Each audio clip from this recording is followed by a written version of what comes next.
Hello everyone and welcome back to Mr. Sleepy Crime. I know many of you enjoy listening to these stories as you fall asleep. So before you drift off, I'd love for you to leave a comment letting me know where in the world you're tuning in from. And if you're enjoying the story, don't forget to like and subscribe. It really helps the channel grow. Before we begin, I want to acknowledge that this story involves real people and real tragedies. We tell these stories not for entertainment, but to remember the victims and perhaps help others recognize the warning signs that could prevent similar tragedies.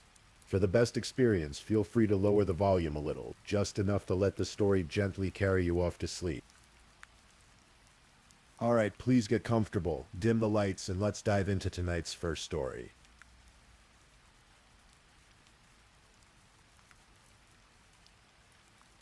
Tonight, we're going to explore a story that unfolded quietly in the rural landscape of Central Florida. A story about a man who loved airplanes and his children. A marriage that slowly fractured and a mystery that would remain buried for years beneath concrete and careful lies. This is the story of Michael Shaver. Let yourself settle in. Get comfortable. This story moves at its own pace. With room to breathe. Room to think. There's no rush here. Just the slow unfolding of events that happened in a small town called Clermont, where the secrets were as deep as the Florida soil.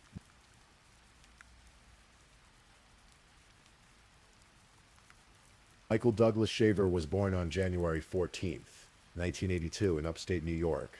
He grew up in Utica, a small town where everyone seemed to know everyone, where winters were harsh and summers were brief. He had a brother named Brian, and a sister named Stacy, and they were a close family, the kind where Sunday dinners mattered and holidays meant something. From an early age, Michael showed an aptitude for mechanical things. He understood how systems worked, how pieces fit together to create something greater than themselves. This talent would serve him well throughout his life, leading him eventually to the place where he felt most alive, around airplanes. But before airplanes, there was Lori. They met in middle school. Two kids from the same small-town world. Their friendship turned into young love, the kind that feels eternal when you're young. When the future stretches out like an endless runway, they dated for years, their relationship deepening as they moved from adolescence into adulthood. Eventually, Michael and Lori married. And like many young couples looking for a fresh start, for warmer weather and new opportunities, they left upstate New York behind and moved to Florida. They settled in Clermont, a town in Lake County not far from Orlando. They bought a 5-acre property on Sandy Pines Road, a rural piece of land where the neighbors weren't too close, where you could hear the crickets at night and feel like you had space to breathe. The property became their home. They had 2 children together, a daughter and a son. Michael found work at Walt Disney World as a monorail technician. Day after day, he maintained the iconic transportation system that carried thousands of guests through the Magic Kingdom. It was skilled work, technical work, the kind of work that suited his mechanical mind, but his real passion, the thing that made his sister Stacy say he was in a whole different zone, was his involvement with a local flight team called Precious Metal. These weren't commercial jets or small Cessna, this was air racing, speed and precision, and the thrill of pushing aircraft to their limits. Michael worked tirelessly in the pits, maintaining systems, solving problems, his hands always busy, always working toward the next race. His teammates described him as somewhat quiet, a man with a great sense of humor who didn't seek the spotlight but who showed up reliably, who did the work, who cared deeply about getting things right. They also said he had an undying sense of love and duty toward his 2 children. This was important to Michael. His kids were everything. Lori, meanwhile, worked from home for an insurance company. She was the one who was there day to day, managing the household, raising the children on those 5 acres while Michael went to Disney World, while he traveled to air races around the country. From the outside, it might have looked like a good life. A family, a home, work and passion and children. But beneath the surface, something was fracturing.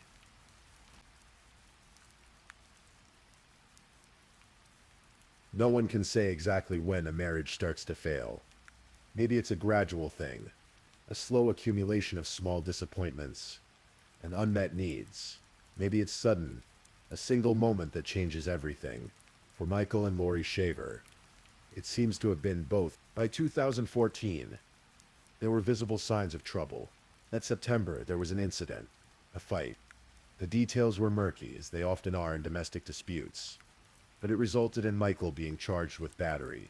Both Michael and Lori gave conflicting stories about what happened. Each accused the other of brandishing a gun during the altercation, each claiming they had to wrestle the weapon away from the other.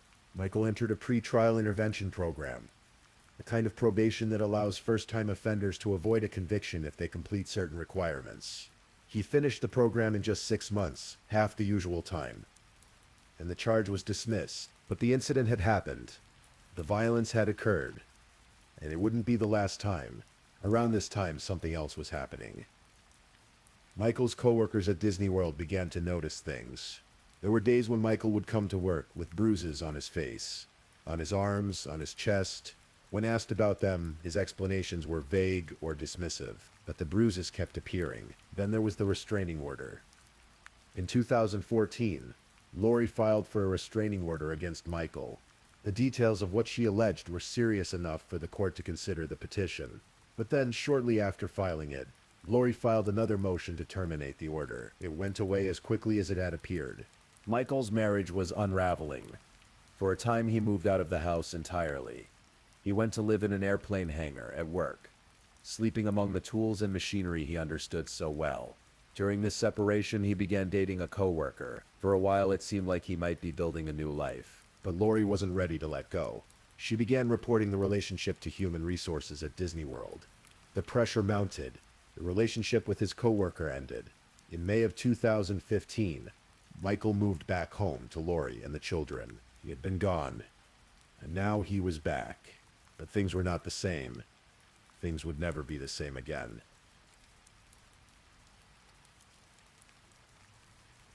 The first week of November, 2015, started like many others. The weather in Central Florida was beginning to cool slightly, the oppressive summer heat finally relenting. On November 7th, a Saturday, there was a local tractor show. These were the kinds of community events that brought people together in rural areas like Claremont. A chance to see farm equipment, to talk with neighbors, to spend a day outdoors. Michael attended the tractor show with his family and his coworker, Frank Merritt. Frank noticed something that day. There was tension between Michael and Lori. You could see it in their body language, hear it in their voices. They weren't openly fighting, but the atmosphere was charged. Lori left the show early. Frank thought little of it at the time. Couples have their rough patches. He'd seen Michael and Lori go through difficulties before. He didn't know that this would be the last time he would ever see Michael Shaver alive. The following Monday, November 9th, Michael didn't show up for work. This was unusual. Michael was reliable, the kind of employee who showed up on time, who did his job without complaint. Frank tried to reach him. Nothing. Tuesday, November 10th. Still no Michael. No call, no explanation. This was now officially strange. Frank reached out again, this time through text message. Finally, a response came from Michael's phone. The message said that Michael was quitting his job. He needed to save his marriage, the text explained. He told them to keep his expensive aircraft mechanic tools. He didn't want them anymore. Frank found this deeply odd. Those tools were Michael's pride, worth thousands of dollars. Collected over years of work, Michael would never just abandon them. But what could Frank do? The message had come from Michael's phone. Maybe the marriage troubles had gotten worse. Maybe Michael needed to make a dramatic gesture. Frank wasn't the only one receiving strange messages. Over the following days and weeks, friends and family members began hearing from Michael through text messages and Facebook. The messages all had a similar theme. Leave me alone. I don't have family anymore. Don't contact me. Everyone just needs to leave me alone.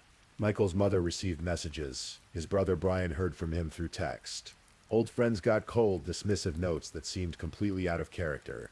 Michael Shaver, the man who loved his children with undying devotion, was apparently telling everyone to stay away, to his coworkers and friends. This didn't add up. Michael had his problems, sure, but abandoning his children, cutting off all contact with his family, giving away his tools and just disappearing, it didn't fit the man they knew. Lori, meanwhile, had her own story. When Frank Merritt visited the house to check on Michael, Lori told him that Michael had left. Just left. He was there one moment, gone the next. No goodbye. She said she had no idea where he went. The story began to change depending on who asked. To some people, Lori said Michael had moved to Georgia. To others, he was in New York. Or maybe California. One version had him in jail for non-payment of child support, which wasn't true. She told her new boyfriend's mother that Michael was a pilot who traveled frequently. She told her supervisor at work that he was incarcerated. To some friends, she even claimed that Michael was stalking her. This was particularly strange, since no one had physically seen Michael in months. How could he be stalking her if no one knew where he was? But life went on. Weeks turned into months. The text messages from Michael's phone continued, though they became less frequent. No one saw him. No one spoke to him on the phone. Only texts. Only Facebook messages. Always the same theme. Leave me alone. And on that 5-acre property on Sandy Pines Road, something else was happening. Something that neighbors would only understand later. When all the pieces finally came together.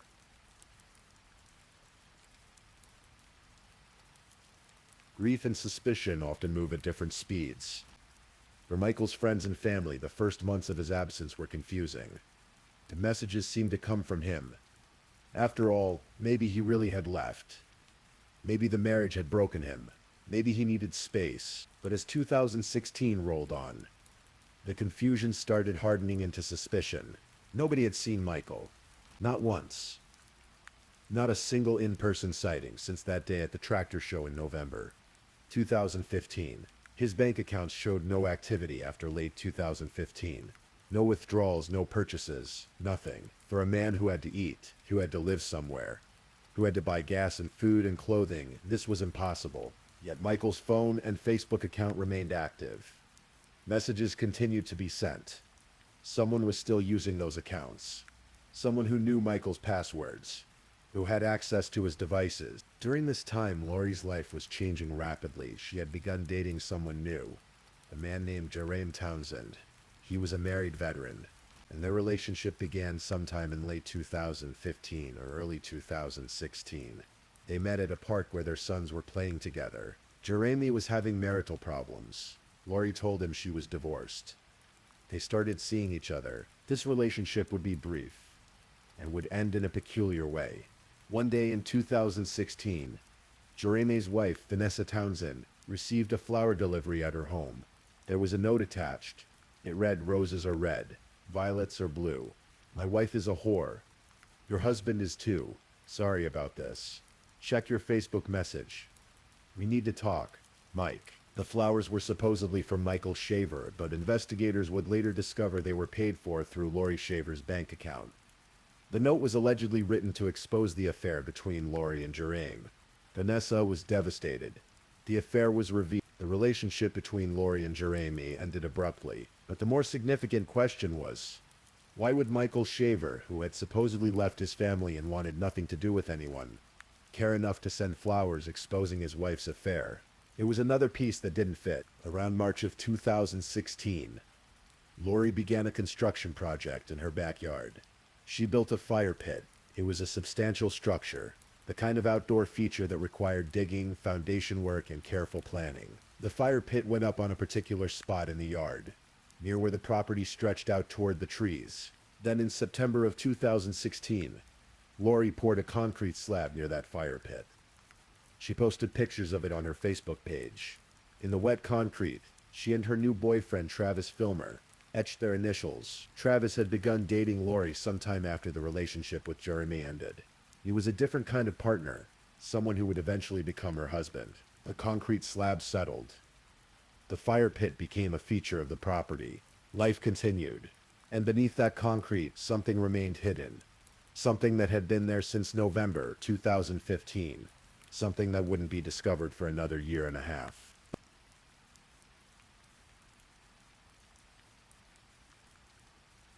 By February 2018, more than 2 years had passed since anyone had physically seen Michael Shaver. 2 years of text messages that seemed wrong. 2 years of excuses and changing stories.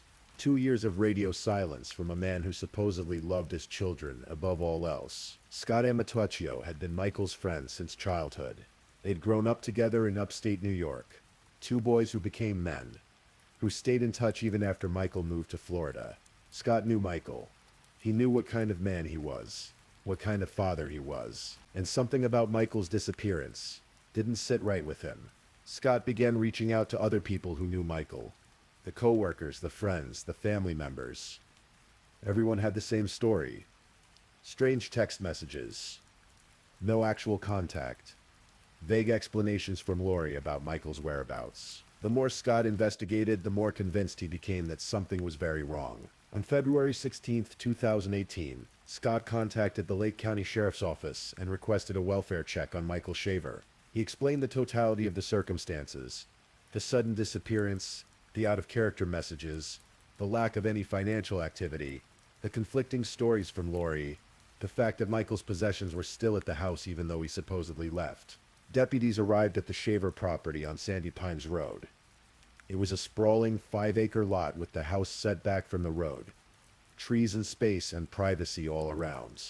Lori answered the door. The deputies asked about Michael. Lori told them he had left. He'd driven away in a black SUV. She hadn't seen him since 2015. She didn't know where he was. Georgia, maybe. Or New York. She'd heard different things. Lori initially cooperated with the deputies. She gave them permission to look around the property. They walked the grounds, noting the layout, the outbuildings, the fire pit in the backyard with its concrete slab. And that's when they noticed something. There was a depression in the concrete slab, not a crack. Exactly.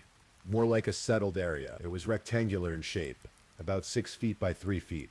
The kind of dimensions that might suggest a large object had been buried beneath the concrete before it was poured, causing it to sink slightly over time. The deputies asked Lori if they could bring in a cadaver dog to check the area. Just to be thorough. Just to rule things out. Lori's demeanor changed. She stopped cooperating. She told them to leave her property. She contacted a lawyer. The door closed. Literally and figuratively. The deputies knew they needed more than permission. Now, they needed a warrant. They began the process of building their case, documenting everything Scott had told them, everything they'd observed, all the inconsistencies in Lori's story. In March of 2018, they returned with that warrant. They brought excavation equipment. They brought cadaver dogs. They brought the tools necessary to break through concrete and dig into the Florida soil. The cadaver dogs alerted immediately at the fire pit.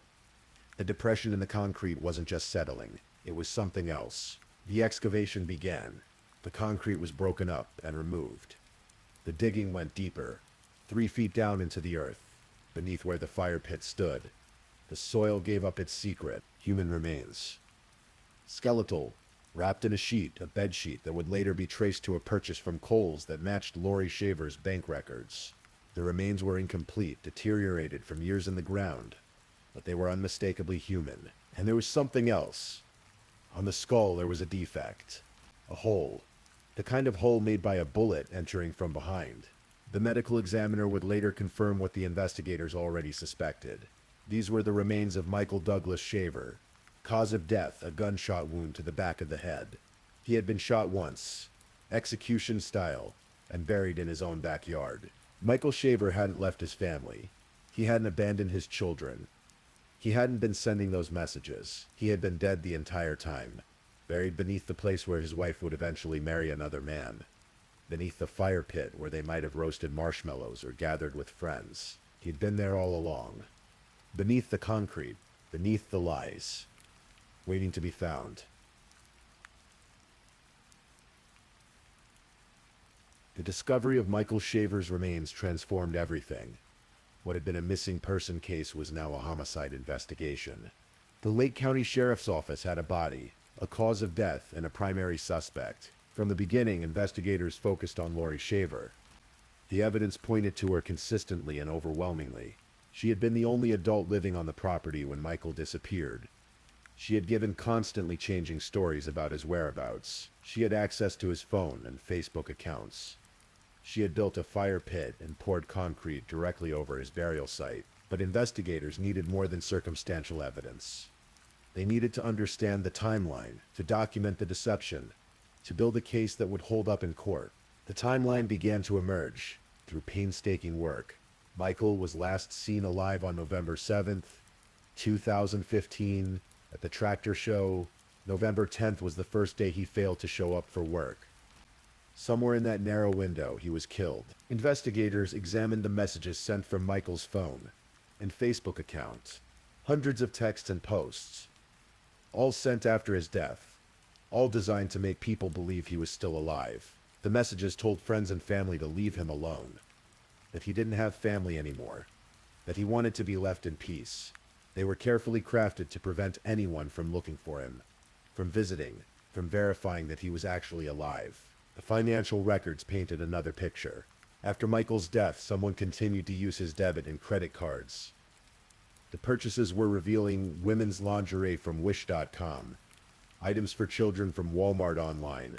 Loans were taken out in Michael's name. Money was withdrawn from ATMs until his accounts were overdrawn. Lori also began selling off Michael's possessions. His tools worth thousands of dollars, 1,000 guns, his Ford truck, the family tractor, even, eventually, the family home itself. Everything Michael had worked for, everything he'd accumulated, was liquidated piece by piece. Investigators also learned about the relationships Lori had begun shortly after Michael's death. First, Jeremy Townsend, the married veteran she'd met at the park. Then Travis Filmer, who became her boyfriend and eventually her husband. In fact, Lori and Travis got married on the very property where Michael was buried, in the backyard above his remains, just over a year before his body was discovered. Travis would later tell investigators something chilling. He said that Lori had once told him something bad happened. He claimed she admitted there was a body on the property. He said she'd told him, "It's not that he's missing, he's no longer walking the earth." Yet Travis never reported this to police. He married Lori anyway. He lived in the house with her and her children, knowing, or at least suspecting, what lay beneath the concrete in the backyard. The investigation took time. Detectives had to interview dozens of witnesses, trace hundreds of digital communications, follow paper trails through banks and online retailers. They had to build a timeline that accounted for every day of Michael's absence, and every lie told to cover it up. It wasn't until September 17th, 2020, more than 2 years after the discovery of Michael's body, that Lori Shaver was finally arrested. She was charged with second-degree murder and accessory after the fact. She entered a plea of not guilty to all charges. She posted $50,000 bail and returned home to her children to await trial. The case would take 4 more years to get to court. 4 years of legal maneuvering, motions, delays. 4 years while Michael's family waited for justice. 4 years while Lori maintained her innocence. And then in the months before trial, the defense dropped a bombshell that no one saw coming.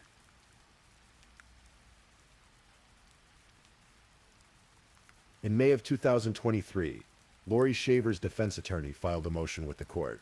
The motion contained a shocking claim. A minor child had confessed to committing the murder. That minor child was now 14 years old. At the time of Michael's death, she would have been 7. The child was Lori and Michael's daughter, Isabel. According to the defense motion, Isabel had met multiple times with her court-appointed attorney. She had expressed a desire to testify in her mother's trial. She had been informed of the rights she would be waiving and the possible penalties she could face by confessing to a crime. Yet she persisted in her desire to testify. The defense claimed that Isabel had acted as a consequence of past and repeated violence within the residence by Michael Shaver. They painted a picture of an abusive father and a frightened child who acted to protect her mother. The motion added another layer to the story. The defense also claimed that after Isabel shot her father, Jeremy Townsend, Lori's boyfriend at the time, had happened upon the scene, taken the gun from the child's hands, and fired a second shot at Michael Shaver before disposing of the body. This version of events would become the centerpiece of the defense strategy. A 7-year-old girl protecting her mother from an abusive husband, a boyfriend who finished what the child started, a mother caught in an impossible situation, forced to cover up a tragedy she hadn't committed. The prosecution, however, saw things very differently. They argued that the defense's story made no sense. The medical examiner had found only one gunshot wound to Michael's skull. There was no evidence of a second bullet. If Jeremy Townsend had fired a second shot, where did it go? Moreover, investigators had interviewed Townsend extensively. He denied any involvement in Michael's death. He said he had never met Michael, had never been to the house during the time frame when Michael was killed. He testified that Lori told him she was divorced, that Michael had left with a friend in a vehicle. Prosecutors also noted that Isabel's story had changed multiple times over the years. The consistency problems, they argued, suggested coaching or fabrication, and the timeline was problematic. The defense claimed Michael was killed in May of 2016, 6 months after he actually died, according to all other evidence. As the trial date approached in September of 2024, the battle lines were drawn. The defense would argue that Lori was innocent, that her daughter and her ex-boyfriend were responsible. The prosecution would argue that Lori acted alone, that she killed her husband and then spent years pretending to be him to cover her tracks. The trial would be dramatic, emotional, and full of unexpected moments. But before we get there, it's worth pausing to consider the impossible position this case put everyone in. If the defense was telling the truth, then a 7-year-old girl had killed her father and lived with that knowledge for nearly 9 years.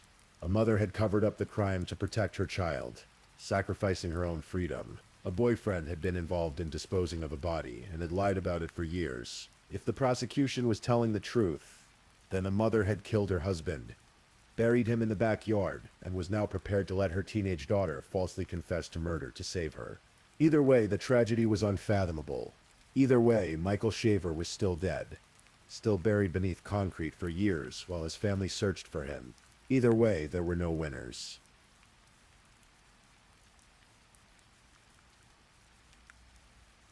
The trial of Lori Shaver began on September 9th, 2024, in Lake County, Florida, nearly 9 years after Michael's death. Nearly 6.5 years after the discovery of his body, the case would finally be heard by a jury of 6 people who would decide Lori's fate. The prosecution's case was methodical and comprehensive. They called 15 witnesses over the course of several days. Michael's co-workers from Disney World testified about his character, his devotion to his children, his reliability. They described how out of character it was for him to quit his job suddenly, to abandon his expensive tools. Family members testified about the strange text messages, the vague explanations from Lori, the years of not knowing what happened to Michael. Brian Shaver, Michael's brother, spoke about how his mother had gotten sick, and they couldn't reach Michael to tell him. The pain in his voice was evident. Friends like Scott Mituccio explained why they became suspicious, why they ultimately contacted law enforcement. Frank Merritt described the last day he saw Michael alive, the tension at the tractor show, the text message that came days later saying Michael was quitting. Law enforcement testified about the welfare check, the suspicious concrete slab, the excavation that revealed Michael's remains. Corporal Corey Anderson described the depression in the concrete, how it was approximately 6 feet by 3 feet and 8 inches deep, the size and shape of a grave. The medical examiner presented the forensic evidence. 1 gunshot wound to the back of the head. No evidence of a second bullet. The remains had been in the ground for years, wrapped in a sheet that matched purchases from Lori's bank account. Digital forensics experts traced the messages sent from Michael's accounts after his death. They showed how someone had impersonated him for more than 2 years, maintaining the fiction that he was alive. The messages all came from devices and locations associated with Lori. Financial experts detailed how Michael's accounts were drained, how his possessions were sold, how loans were taken out in his name. Every transaction pointed back to Lori. The prosecution painted a picture of a calculated murder and an elaborate cover-up. They argued that Lori had shot Michael, buried him in the backyard, and then spent years pretending to be him to prevent anyone from looking too closely. When she finally moved on with her life, dating new men and eventually remarrying, she did so literally on top of her husband's grave. Then came the defense's turn, and it was here that the trial took its most dramatic turn. On September 12th, Isabel Shaver took the witness stand. She was 15 years old now, just 2 days away from her 16th birthday. Her mother sat at the defense table, watching. The courtroom was silent. Lori's defense attorney, Jeffrey Wiggs, asked Isabel directly, "Do you know anything about the death of your father?" Isabel's answer would stun the courtroom. She described a violent confrontation she claimed to have witnessed when she was 7 years old. She said it happened on the back porch of their 5-acre property. She said she heard her mother screaming for help. "I went to my mom's room. Sibel testified and went to her end table. I grabbed her gun. I went back out and I went to the door, and I shot him. She described her relationship with her father as poor. She said there were arguments daily, violence several times per month. She said her mother was always the one who was hurt, that Michael didn't have a significant relationship with his children. Under questioning, Isabel elaborated on the defense's theory. After she shot her father, Jeremy Townsend arrived at the scene. He took the gun from her hands and fired a second shot. He told Lori to take the children away, that he would take care of it. He disposed of Michael's body while they were gone. It was a powerful testimony, delivered by a teenager who had lived with this alleged secret for most of her life. Isabel described her mother as her best friend. She seemed determined to protect Lori, to take responsibility for what happened, but the prosecution wasn't convinced. They pointed out the inconsistencies. The changing timeline that put Michael's death in May 2016 instead of November 2015. The claim of a second shot when the medical examiner found only one bullet wound. The fact that Jeremy Townsend denied ever meeting Michael, much less shooting him. The next day, Lori herself took the stand. She echoed her daughter's story, adding details about her allegedly abusive relationship with Michael. She described trying to leave him multiple times. She said, "I should have learned my lesson then, but I didn't." Lori struggled when prosecutors pressed her on the details. If Michael was killed in May 2016, as she claimed, where was he for the previous 6 months? How did he collect his mail? How did he handle his finances? Lori said she took his mail to the post office, that she didn't have communication with him, that she wasn't aware of the details of his life. She also claimed she didn't know her husband's body was buried under the concrete slab she poured. She said she chose that location because the area had already been cleared and leveled. When neighbors reported a foul smell coming from the property between November and spring, she attributed it to dogs attacking her piglets. Jeremy Townsend testified for the prosecution, flatly denying the defense's accusations. "I did not know who Mike was," he stated clearly. He had never been to the house during the relevant time frame. He had never met Michael Shaver. He had certainly never shot him or helped dispose of his body. In their closing arguments, prosecutors emphasized the timeline and the evidence.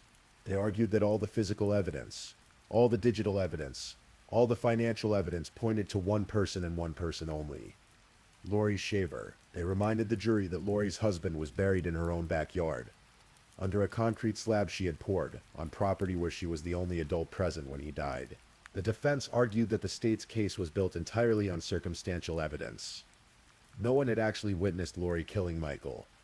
The defense insisted that Isabel's testimony should be believed, that she was a child acting to protect her mother from violence. After nearly a week of testimony, the case went to the jury on Friday, September 13th, 2024. The 6 jurors deliberated for approximately 4 hours. When they returned, Lori Shaver could barely look at them. Her face was tense, composure fragile. The verdict: guilty of second-degree murder, not guilty of accessory after the fact. Lori Shaver visibly struggled to maintain her composure as the verdict was read. She was immediately remanded to the custody of the Lake County Sheriff's Office to await sentencing. The jury had not believed the defense's story.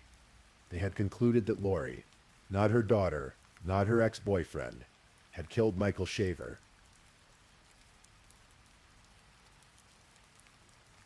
The sentencing hearing was held on November 26, 2024. Judge Carrie F. Rada presided over the proceedings in a Tavares courtroom. The gallery was filled with Michael's family members, friends, and members of the press who had followed the case for years. Brian Shaver, Michael's brother, addressed the court. His words were measured but heavy with grief. He spoke about the immeasurable void Lori's actions had left in their lives. "While justice may offer some solace," he said, "it will not restore the wounds." 2 of Michael's friends had written impact statements that were read aloud by the state attorney's office. One letter pleaded with the judge to ensure Lori never returned to society. It described her actions as inhuman, ruthless, and savage. It noted her lack of any repentance and predicted she would again incite bedlam and turmoil with whomever she associates. Lori did not speak at the sentencing, but she submitted a 14-page letter to the state attorney's office. In it, she continued to maintain her innocence and accused her ex-boyfriend of the murder. She did not apologize. She did not express remorse for Michael's death or for the years of pain his family endured. Judge Rada announced the sentence. Life in prison. Lori Shaver, now 41 years old, would spend the rest of her life behind bars for the murder of Michael Douglas Shaver. There would be no parole, no possibility of release. The woman who had built a fire pit over her husband's grave, who had married another man on top of his burial site, who had pretended to be him for years to cover her tracks, would never be free again. Bill Gladson, the 5th Judicial Circuit State Attorney, released a statement. We hope the defendant's life sentence brings some measure of closure and peace to the victim's loved ones. Michael's family issued their own statement. It read, in part, it's been an extremely hard journey. There hasn't been a day that we have not thought of Michael, and there has not been a day that has gone by that we have not stopped looking for Michael. On behalf of the entire Shaver family, we are very grateful to be standing here today to recognize the guilty verdict against Lori.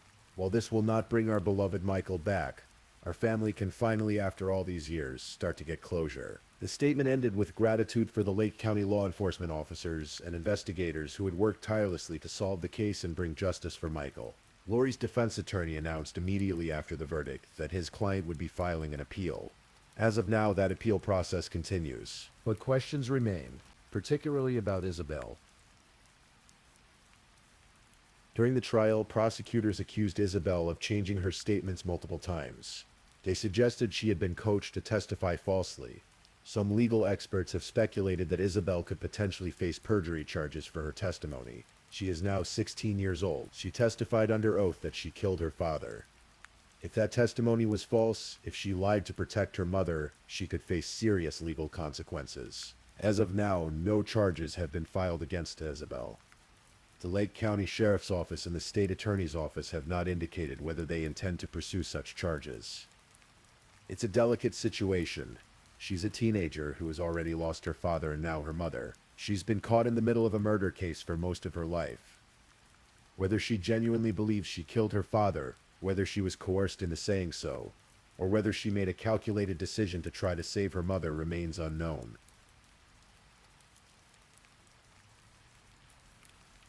Tonight's story ends where it began, on that 5-acre property in Clermont, Florida. The house still stands, though it's under new ownership now. The fire pit has been dismantled. The concrete slab is gone. The earth has been turned over, examined, documented as evidence. But the place remembers. This is the nature of true crime. It's not just about the spectacular moment of violence, the dramatic revelation, the courtroom verdict. It's about the quiet aftermath. It's about the family members who go on living with an absence they can never fill. It's about the children who grow up knowing what happened in their own backyard. It's about the ordinary places that become monuments to tragedy. Michael Shaver was 36 years old when he died. He never saw his children grow up. He never got to work on another airplane. Never felt the satisfaction of watching precious metal race. His life was cut short on a November day in 2015 by someone he trusted, someone he'd built a life with, someone who shared his home. For more than 2 years, he existed in a strange limbo, officially missing but actually dead. Still sending messages, still active on social media, still making purchases, still part of the world he'd already left. It was a ghostly existence, maintained through deception, sustained by someone who wanted everyone to believe he'd simply walked away. The truth, when it finally emerged from beneath the concrete, was both simpler and more horrifying than anyone imagined. He hadn't left. He'd been there all along, in the place he'd called home, beneath the soil he'd once walked on, waiting for someone to care enough to look. Scott Amatuccio cared enough. The Lake County Sheriff's Office cared enough. Michael's family, his brother Brian, his mother who got sick without him knowing, his sister Stacy who'd watched him work on airplanes with such focus and dedication. They all cared enough to keep asking questions when the answers didn't make sense. And now, 9 years after his death, there is at least resolution. Not closure exactly. You don't get closure when someone you love is murdered and buried in a backyard. A resolution, a verdict, a sentence, an acknowledgement that what happened was wrong, that justice, however delayed, matters. Michael's family can visit his grave now. They know where he is. They don't have to wonder anymore if he's alive somewhere, if he'll call, if he'll come home. The wondering is over. The not knowing has ended. Lori Shaver will spend the rest of her life in prison, thinking about the choices she made, the lies she told, the life she took, whether she experiences remorse, whether she ever admits what really happened, whether she understands the magnitude of what she did. We may never know. Some people never do. And somewhere, perhaps, there are still unanswered questions. Why did it happen? What was the final argument about? Was it premeditated or spontaneous? Did Michael know in his last moments what was about to happen? These details may never be fully known. The only two people who were definitely there that day are Michael, who is gone, and Lori, who maintains her innocence. But the central truth is clear and immutable. Michael Shaver is dead. His life mattered. He was loved. He is missed, and the person responsible for his death is being held accountable. In the end, that's what justice looks like. Imperfect, delayed, complicated by lies and conflicting testimonies and family trauma. But justice nonetheless. The soil of that 5-acre property has given up its secret. The silence has been broken. The truth, as it always does eventually, has come to light.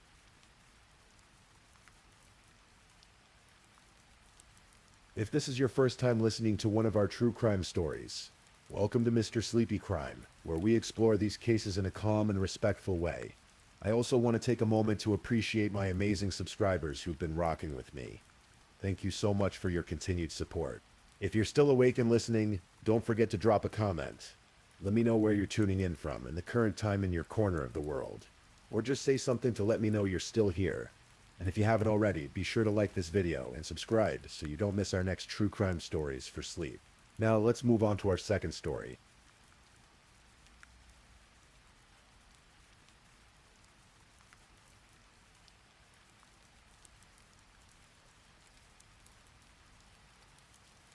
Story 2.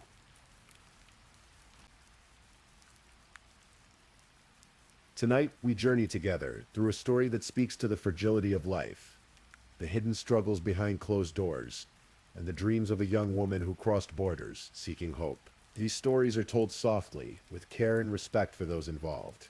It unfolds slowly in the measured pace of evening conversation.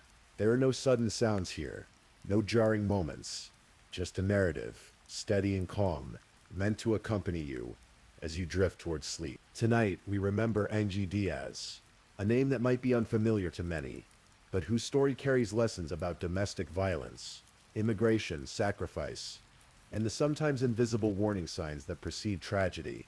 This is the story of a 21-year-old woman whose life ended far too soon in Waller County, Texas, on a winter day in January 2023.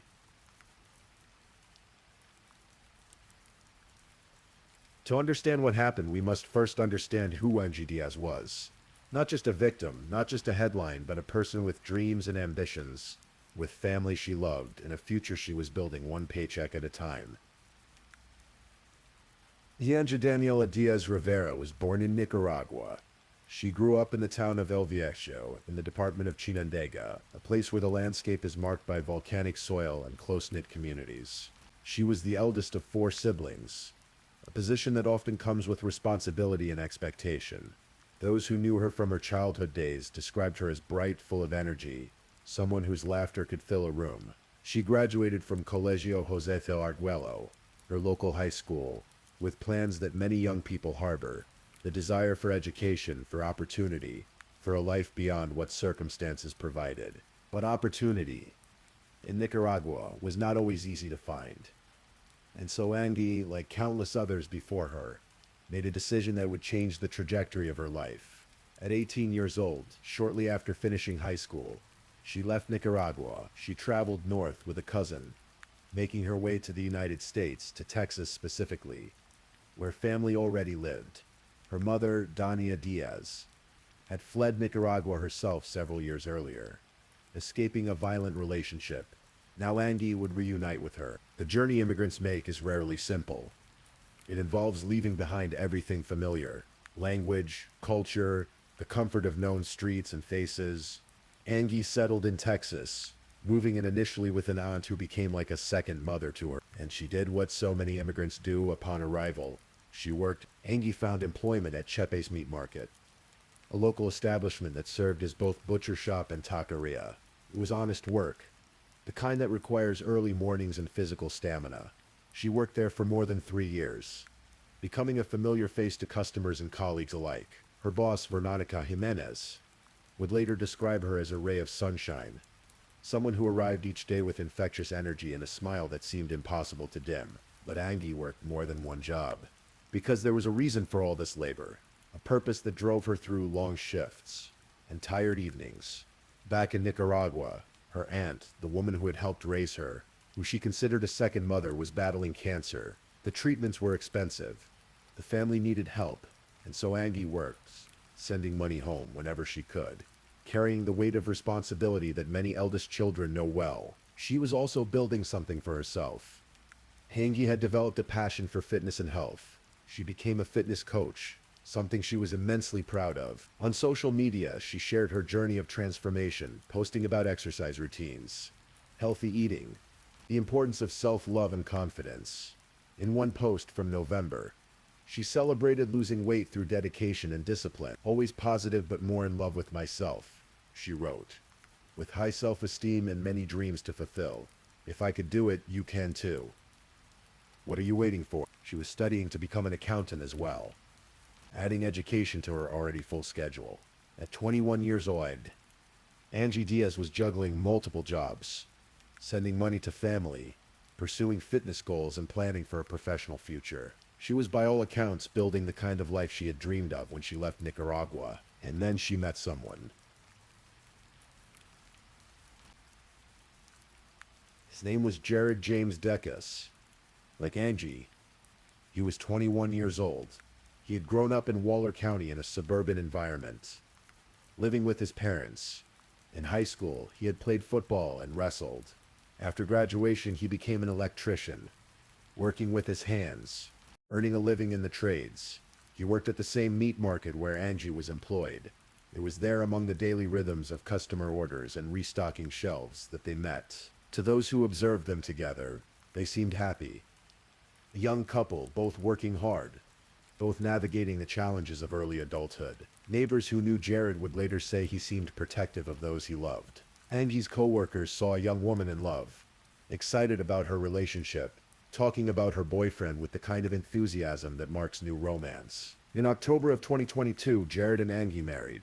The ceremony took place at the Waller County Courthouse. The officiant was Judge Trey Duhan, who would later post a photograph of the smiling couple on Facebook, commenting that during his short time with them, they had seemed like a very nice young couple. Angie turned 21 that same month. It was, by all outward appearances, a happy beginning. After the wedding, Angie and Jared moved into a small cabin, located behind the main house on Jared's parents' property on Oak Hollow Boulevard, in a rural area near Magnolia, Texas. The arrangement was practical. It gave the young couple their own space while keeping family nearby. The property was quiet, removed from the bustle of Houston, which lay about 45 miles to the southeast. But something changed after the wedding. Those who knew Angie began to notice subtle differences. Her boss, Veronica Jimenez, observed that while Angie was still happy, still bright, and full of energy, there were days when she seemed different, tired, withdrawn. She was happy, very happy with her husband, Jimenez would later tell reporters. But there were days when she was different. She was tired. But I wasn't sure if she was tired because of her job or because of her relationship. My friends noticed it too. Something wasn't quite right, though they couldn't put their finger on what exactly. The concern was vague, the kind that makes you wonder but not act. Looking back, with the clarity that only hindsight provides, they would wonder if they had missed something important, if there were signs they should have recognized. There had been calls to the authorities. Sheriff's deputies had responded to the home on Oak Hollow more than once for reports of disturbances, for domestic disputes, but nothing that rose to what law enforcement would later describe as this level of violence. The incidents were logged, recorded, but did not predict what was coming. 2 months before the murder, in November of 2022, Jared was arrested on a charge of driving while intoxicated. Court records from that arrest reveal concerning behavior. He threatened a police officer. He threatened staff at the Montgomery County Jail. His aggression escalated to the point where he punched windows, and officers were forced to place him in a restraint chair. It was a glimpse of something volatile beneath the surface, something that those who only knew him casually might never have suspected. Meanwhile, Angie continued working. She continued posting on social media about fitness and positivity. She continued sending money to her aunt in Nicaragua. She continued living what appeared from the outside to be a normal life. And then came January 11th, 2023. It was a Wednesday, a winter day in Texas. The kind where the temperature hovers somewhere between cool and mild. For most people in Waller County, it was an ordinary day. They went to work, ran errands, made dinner plans, lived their lives unaware that something terrible was unfolding on Oak Hollow Boulevard. Sometime that morning, surveillance cameras captured Jared arriving at Chepe's meat market, the place where both he and Angie had worked, the place where they had met. The timestamp read approximately 11:40 in the morning. He entered the store, walked around, selected some items, drinks, perhaps other products, and then left. He did not pay. Staff would remember this detail later.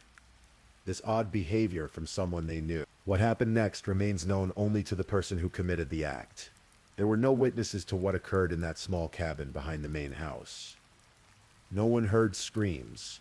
No one saw violence unfold. The details would only emerge later, pieced together by investigators from physical evidence and a confession. At approximately 4:35 that afternoon, a call came into the Waller County Sheriff's Office. The caller was Jared's father. He reported a possible death at the property on Oak Hollow Boulevard. Something had happened. Something was wrong. Deputies responded immediately, driving out to the rural property. When they arrived, they found Jared still at the scene. He had not fled. He was there, waiting, along with his parents. All of them were taken to the sheriff's department for questioning. Inside the small cabin where Angie and Jared had been living, investigators found a scene that Sheriff Troy Guidry would later describe as gruesome.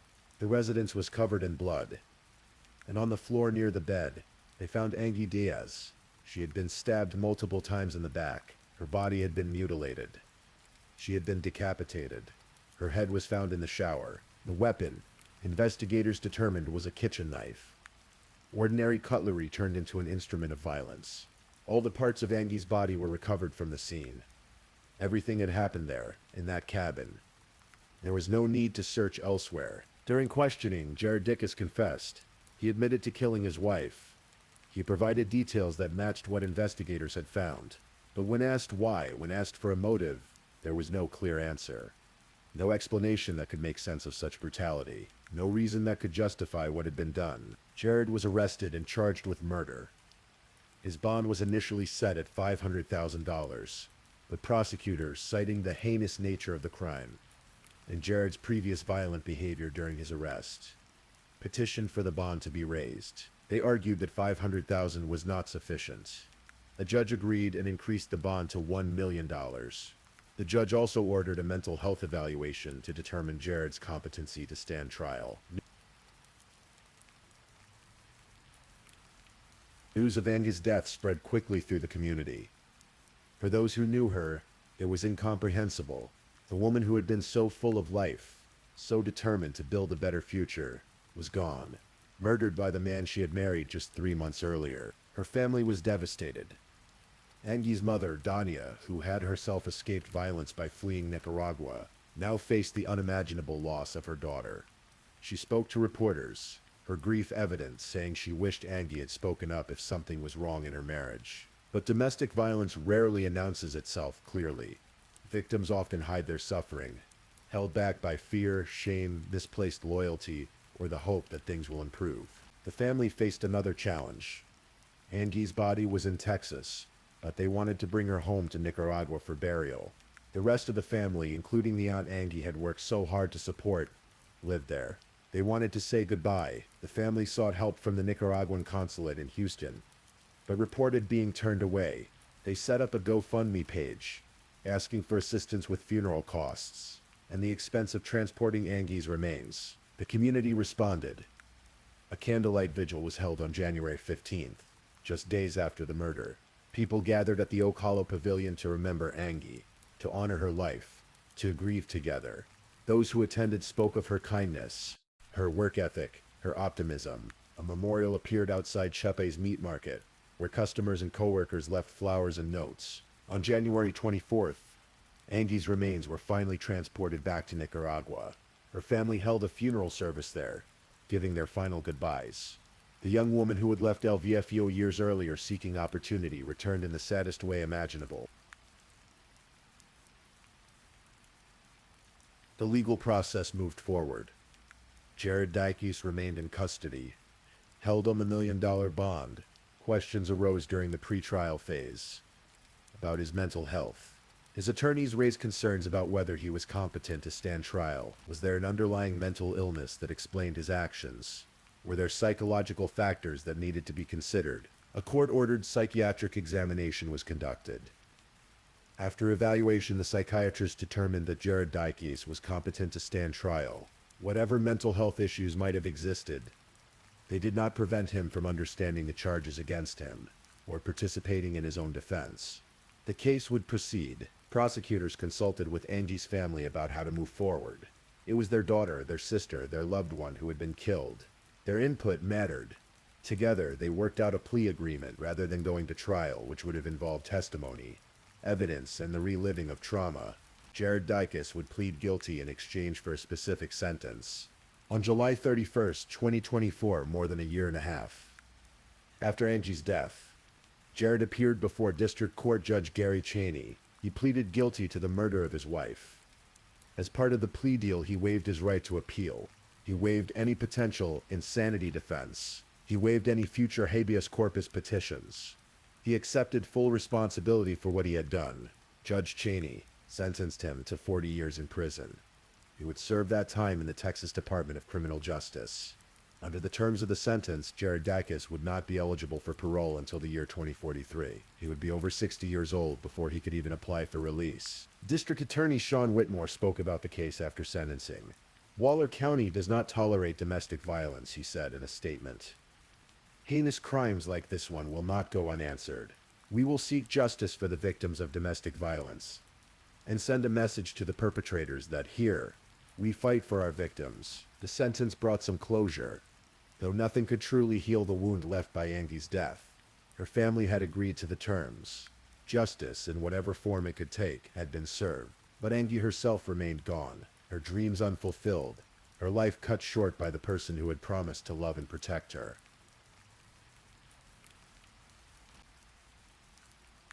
The story of Angie Diaz is one that repeats itself in different forms across communities everywhere. Domestic violence remains one of the most underreported and misunderstood crimes. It happens behind closed doors, in homes that from the outside appear normal, even happy. It affects people of all backgrounds, all income levels, all nationalities, and far too often it ends in tragedy. Angie's case highlights several important factors. First, the particular vulnerability of immigrant women. Angie had left her home country, was navigating life in a new place with a different language and culture. Research shows that immigrant victims of domestic violence often face unique barriers to reporting abuse. Fear of deportation, lack of confidence in police, cultural factors, isolation from support networks. Angie may have felt she had nowhere to turn. Second, the case underscores how warning signs can be missed or minimized. There had been previous calls to law enforcement about disturbances. Friends noticed changes in Angie's demeanor. Jared had shown violent behavior during his arrest months before the murder, but none of these facts were connected into a clear picture of danger until it was too late. Domestic violence often escalates gradually, and intervention is difficult when victims hide their abuse, or when observers don't want to intrude on what seems like private matters. Third, the story reminds us that domestic violence cuts across seemingly normal relationships. To outside observers, Angie and Jared were just a young married couple. He worked as an electrician. She worked at a meat market. They lived in a cabin on family property, and nothing about their external circumstances screamed danger. And yet, within that cabin, violence erupted in the most extreme form. The role of mental health in cases like this remains complex. Questions were raised about Jared's mental state, but he was ultimately deemed competent. Many people commit domestic violence without any diagnosable mental illness. Violence is a choice, even if that choice is influenced by psychological factors, substance use, or learned patterns of behavior. Addressing domestic violence requires both holding perpetrators accountable and examining the broader cultural and social factors that enable abuse. For Angie's family, particularly her mother Dania, the loss is permanent and profound. Dania had herself escaped violence by leaving Nicaragua. She had made a new life in the United States and was reunited with her daughter. She had watched Angie work hard, pursue her dreams, send money home to support family. She had seen her daughter get married, and then in an instant, Angie was gone. The grief of a parent losing a child is unimaginable. The grief of losing a child to violence at the hands of someone who claimed to love her adds another layer of pain.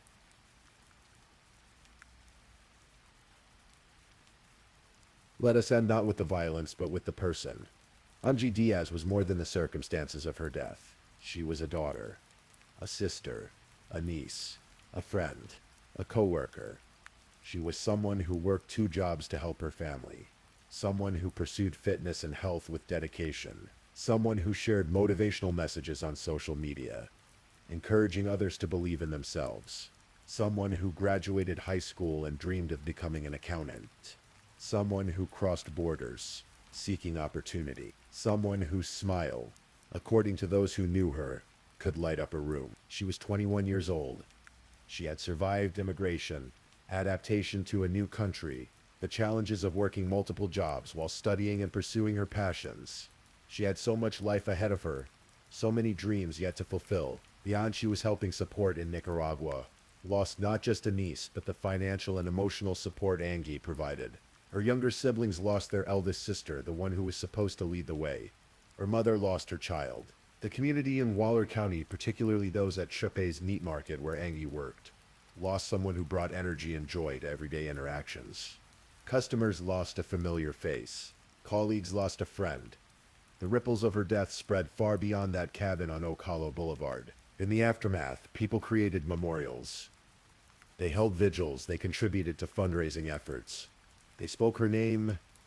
They made sure that Angie Diaz would not be forgotten, would not be reduced to just a crime statistic or a cautionary tale. She was a person, and she mattered. If you or someone you know is experiencing domestic violence, please know that help is available. The National Domestic Violence Hotline can be reached at 1-800-799-7233. They provide support, resources, and connections to local services. No one should have to endure abuse in silence. No one should feel they have nowhere to turn.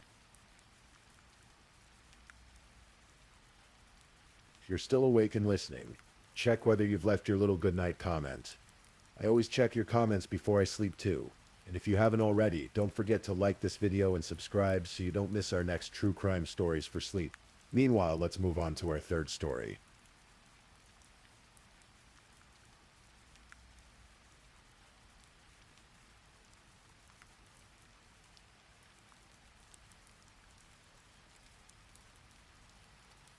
Story 3.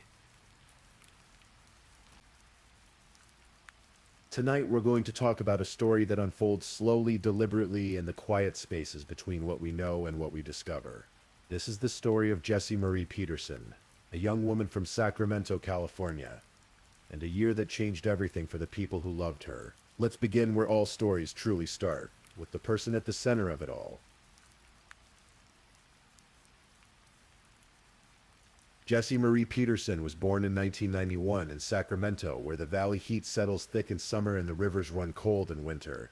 She grew up like so many California kids, with sunshine and struggle mixed together, learning early that life could be both beautiful and difficult at the same time. When Jessie was 10 years old, she received a diagnosis that would shape the rest of her life: type 1 diabetes. It's the kind that doesn't come from lifestyle or choice. It simply arrives, uninvited, and stays forever. From that moment on, Jessie's body required constant vigilance, insulin injections, blood sugar monitoring, hospital visits when things went wrong, as they sometimes did. But Jessie wasn't defined by her illness. Those who knew her described her as bubbly, energetic, someone who loved people deeply and freely. She had a gift for connection, for making others feel seen. Her mother, Ginger Kanji, would later say that Jessie loved to share, that she loved her sisters, that she brought light into rooms simply by being there.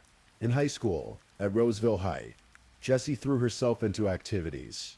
She joined the water polo team, learning to move through water with purpose and strength. She danced, finding rhythm and expression in movement. These weren't the activities of someone who let illness define her boundaries. After graduation, she attended Sierra College in Placer County, continuing her education, continuing to build a life. Life, though, has a way of becoming complicated. As Jessie moved through her 20s, she faced challenges beyond her diabetes. She struggled at times with addiction. She experienced periods of homelessness, those precarious moments when stability slips away and the world becomes uncertain. But through it all, she maintained contact with her family, her mother, her sisters. They were her anchor, her constants, the people who loved her regardless of circumstance. By the time Jessie reached her early 30s, she had been hospitalized approximately 20 times for complications related to her diabetes. She knew Mercy San Juan Medical Center well. The staff knew her. It was a familiar place, a place she'd return to again and again when her body needed help. It couldn't provide for itself. She'd been admitted in January of 2023 for a diabetic episode. She'd had surgery there that same month. This was not a woman unknown to the hospital system, and so when April 6, 2023 arrived, and Jessie found herself experiencing another diabetic episode, it seemed routine. Another admission, another round of treatment, another recovery, and then home again. But this time would be different. This time, everything would go wrong in ways no one could have imagined.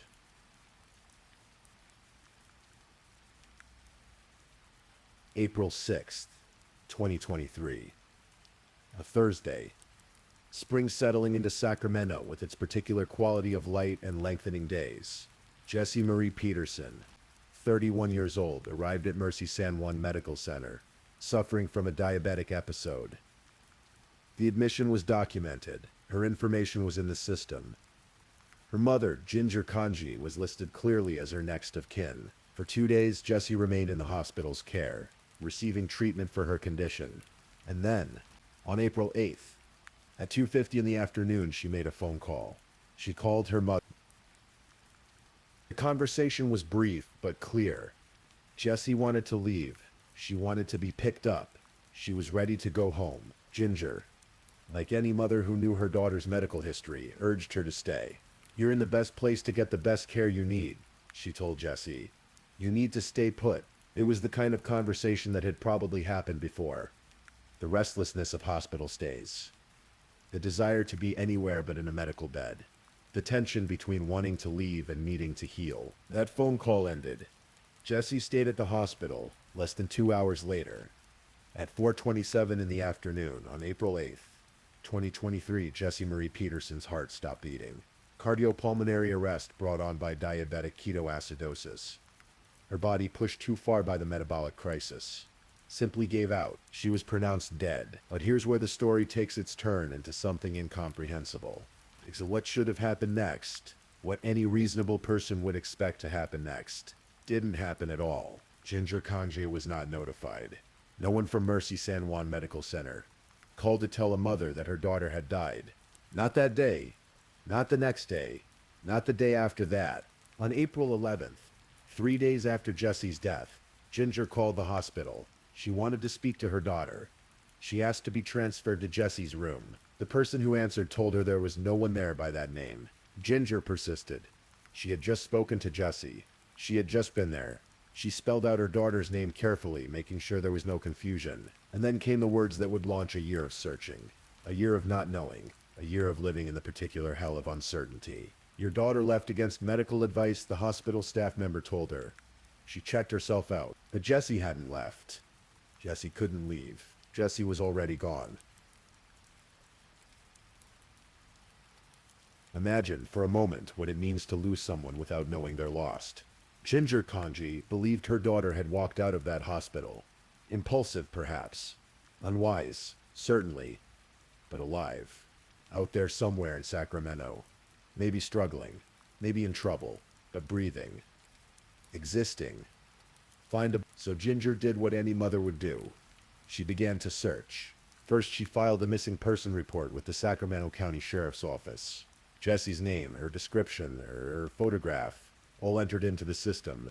The official acknowledgement that someone was gone, that someone needed to be found. She posted flyers around Sacramento, Jesse's face looking out from telephone poles and community boards, asking, "Have you seen this woman?" with a phone number below. She reached out to local homeless communities, knowing that Jesse had experienced homelessness, knowing that word travels through those networks in ways that official channels cannot reach. She got Jesse's information added to the U.S. Department of Justice website for missing persons, casting the net wider, hoping that somewhere someone would recognize her daughter. She checked with the Sacramento County Coroner's Office.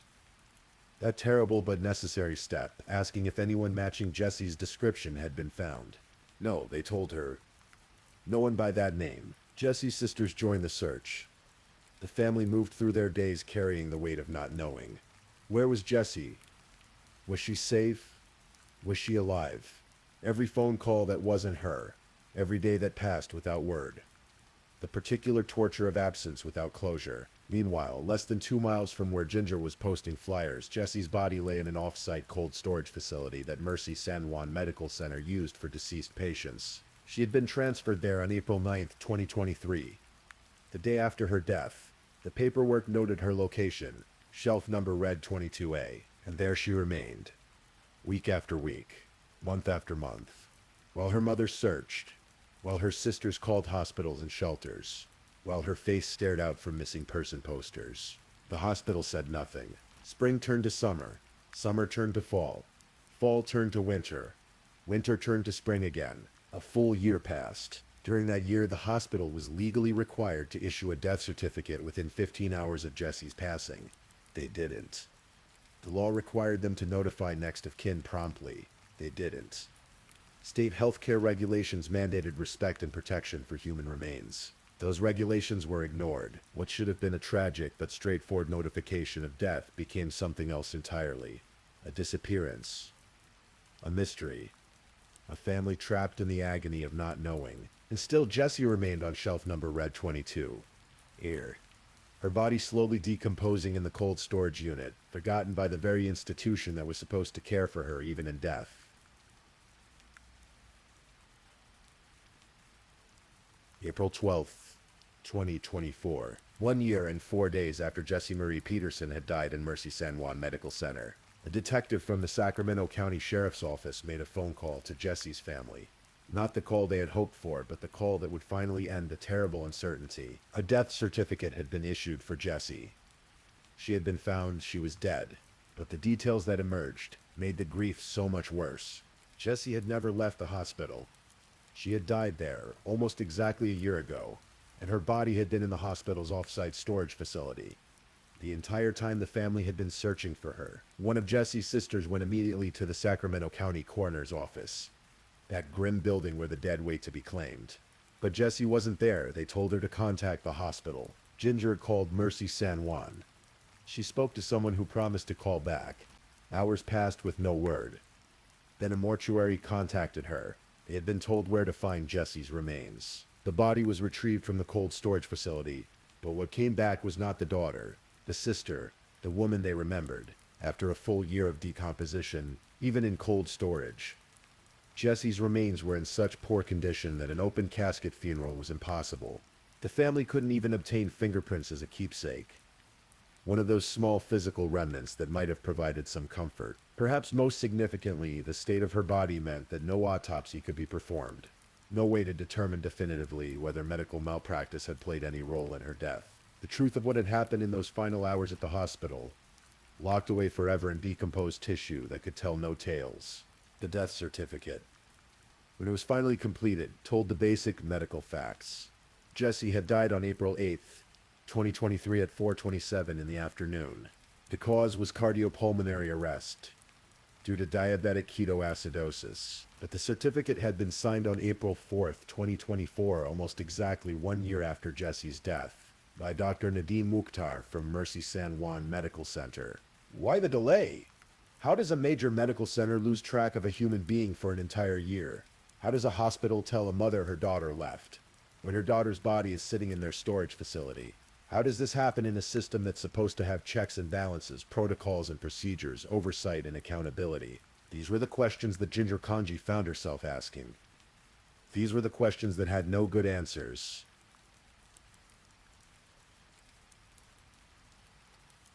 On August 7th, 2024, Jesse's mother and sisters filed a lawsuit in Sacramento County Superior Court against Mercy San Juan Medical Center and its parent company, Dignity Health. The lawsuit laid out the timeline in painful detail. The admission, the death, the call where they were told she'd left, the year of searching, the discovery, the decomposed remains, the impossible grief compounded by institutional failure. The legal claims were specific: negligence, negligent handling of a corpse, negligent infliction of emotional distress, and violation of California's health and safety code. The family sought $25 million in damages, though no amount of money could truly address what had been lost. But the lawsuit wasn't just about money. It was about accountability. It was about making sure that what happened to Jesse could never happen to anyone else. Because as the case gained attention, as news outlets picked up the story, other people began to come forward.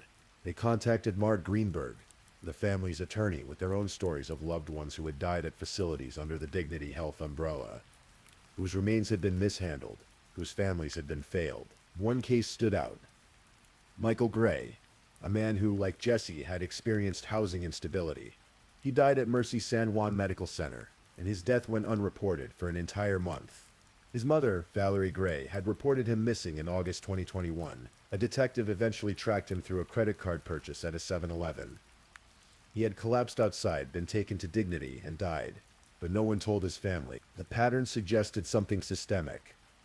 Not isolated incidents, but a fundamental failure in how the hospital system handled human remains, particularly for vulnerable populations, people experiencing homelessness, people with addiction issues, people on society's margins who in death seemed to matter less than they should have. Mercy San Juan Medical Center, through its parent company Dignity Health, released a statement: "We extend our deepest sympathies to the family during this difficult time. We are unable to comment on pending litigation. Sympathies." The word seemed hollow in the face of such profound failure. Ginger Kanji noted that the hospital had never apologized. Not once. Despite advertising that they treat all people with dignity and respect. Despite the hospital's founding by the Sisters of Mercy, whose very name implied compassion and care, the irony was not lost on anyone. Dignity Health. Mercy Hospital. These names meant something. They carried weight, suggested values, made promises. And in Jesse's case, every one of those promises had been broken.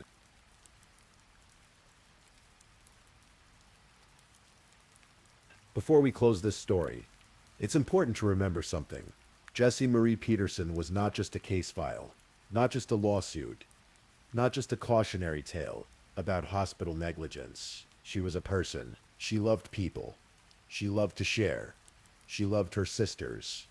These simple statements from her mother paint a picture of someone generous with her affection, someone who found joy in connection, someone who made the people around her feel valued. She played water polo in high school, which means she was strong, competitive, willing to push herself physically even while managing a chronic illness. She danced, which means she understood rhythm and grace, found expression in movement. She attended college. She served as a prosecuting attorney for the Placer County Peer Court, working with young people in the justice system. She wanted to make a difference. Yes, she struggled with addiction, with homelessness, with the grinding difficulty of managing type 1 diabetes while trying to build and maintain a life. But struggle doesn't diminish worth. It doesn't make someone less deserving of dignity, of respect, of basic humanity. When Jessie died at age 31, she left behind people who loved her, a mother who searched for a year, sisters who posted flyers and made calls and checked hospitals and shelters, a family that refused to give up, refused to accept that she was simply gone without explanation. That love, that persistence, that refusal to let Jessie be forgotten is perhaps the most important part of this story. Because in the end, when institutions fail, when systems break down, when bureaucracy loses sight of human beings, it's love that remains. It's family that fights for truth. As of now, the lawsuit continues to wind its way through the legal system. Dignity Health maintains that they cannot comment on pending litigation. The hospital continues to operate. Over 19,000 patients are admitted to Mercy San Juan Medical Center each year. Most of them receive care and leave.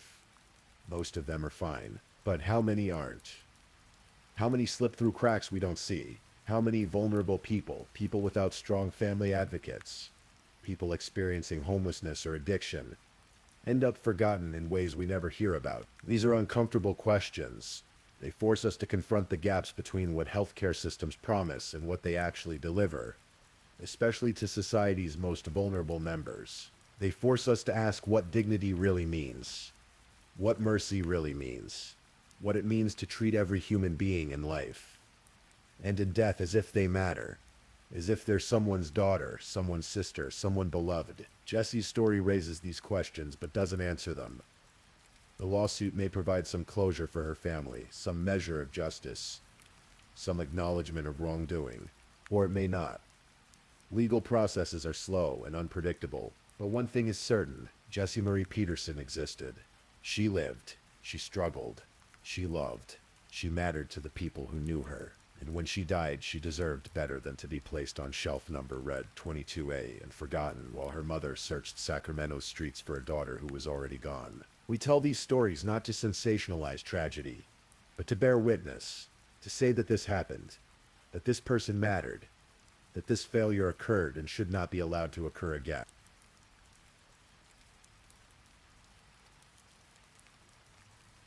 Please, I'm just putting it out there. If you're still awake and listening, drop a comment. Let me know where you're tuning in from, the time in your part of the world, or just say something to let me know you're still with me. And of course, if you haven't already, like this video and subscribe so you don't miss the next true crime story for sleep. Now, let's move on to our fourth story.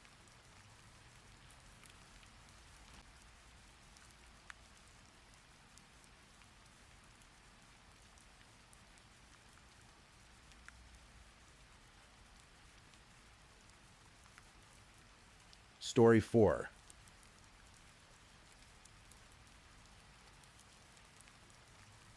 Tonight we explore a story that reminds us of the fragility of trust, the dangers hidden behind screens, and the devastating consequences of greed.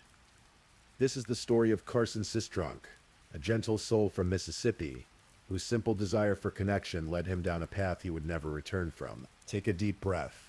Let the tension leave your shoulders as I tell you this story.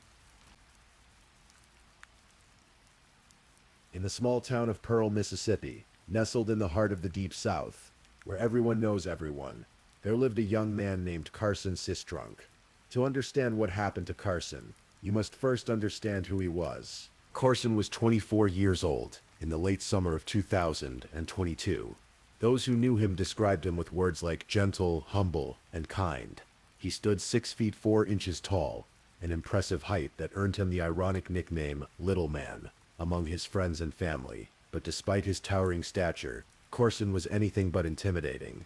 He had a tender heart, a ready smile, and a laugh that could fill an entire room with warmth. He was raised by his parents, Dale and Darlene Sistrunk, in a loving home where faith and family came first.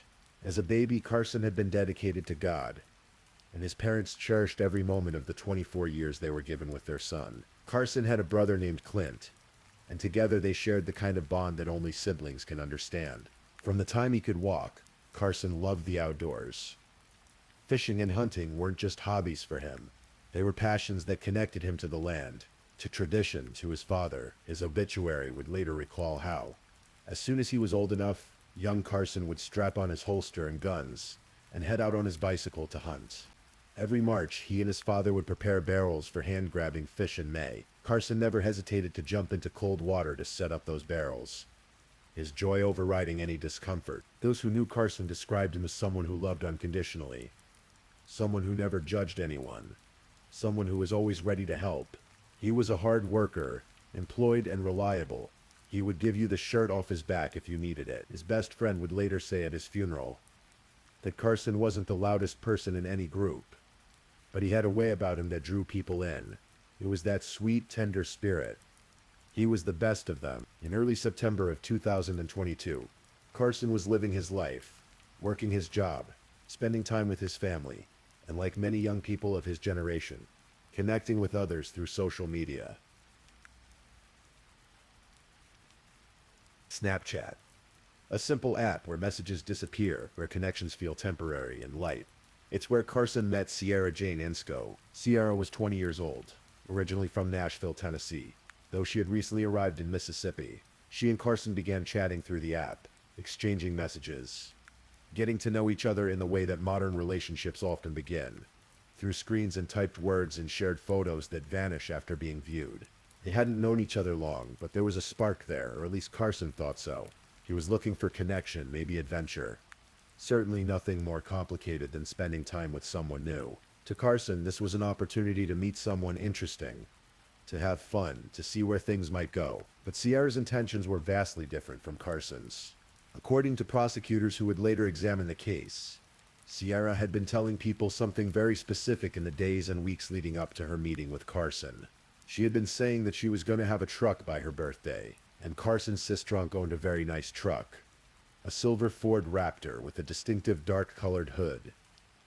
It was the kind of vehicle that turned heads, the kind that represented freedom and status and value. The prosecutor in the case, Laurel Blue Brinkley, would later describe it this way. This is a case about a young man who met a girl and wanted an adventure. And it turns out that the girl that he thought was fun had a sinister motive. Carson and Sierra made plans to meet in person.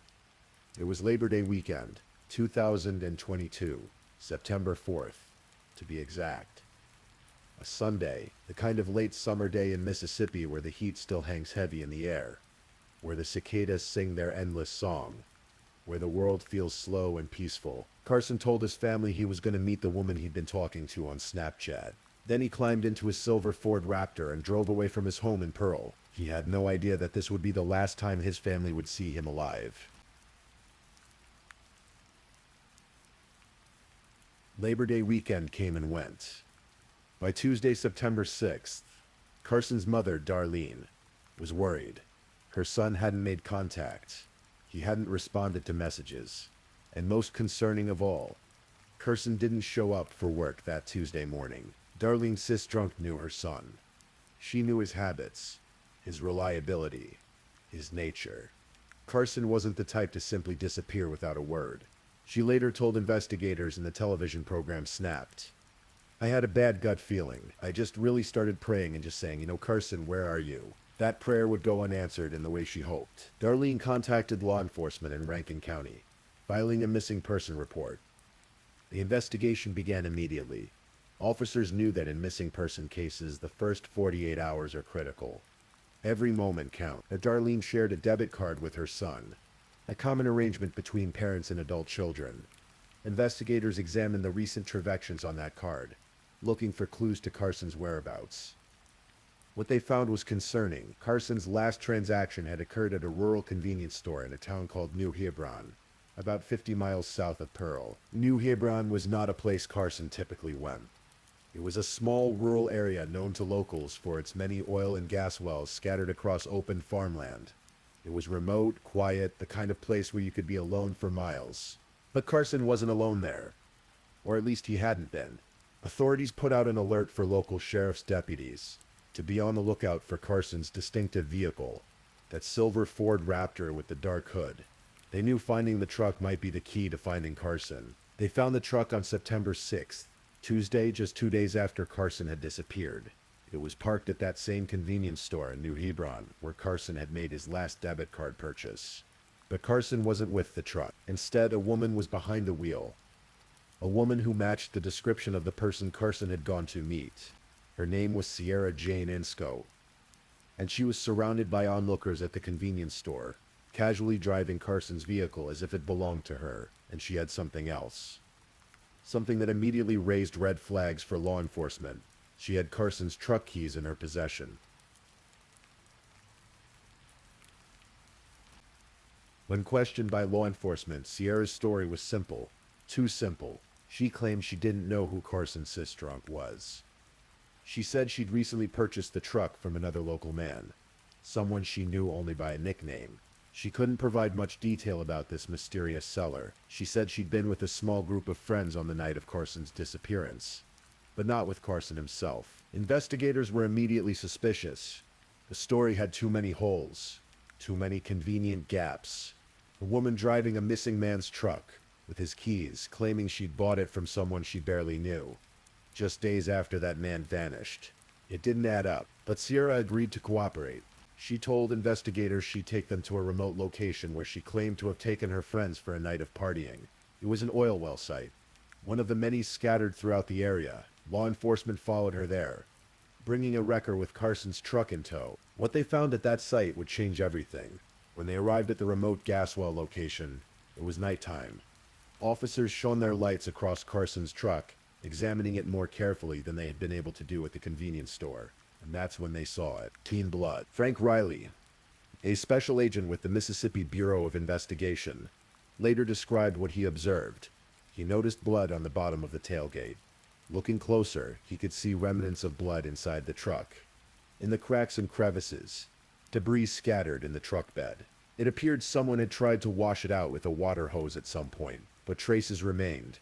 Under the truck, on the underside of the bed, and on top of the spare tire, there was a large amount of what appeared to be blood.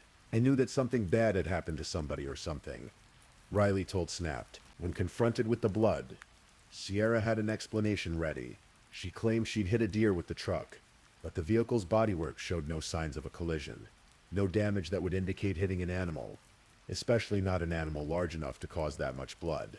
At this point, investigators had circumstantial evidence, but not enough to charge Sierra with a crime beyond the possession of Carson's vehicle.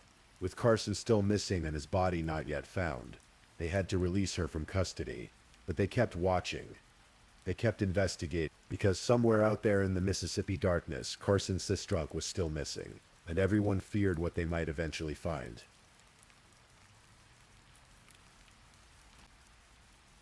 September 7th, 2022. Wednesday morning.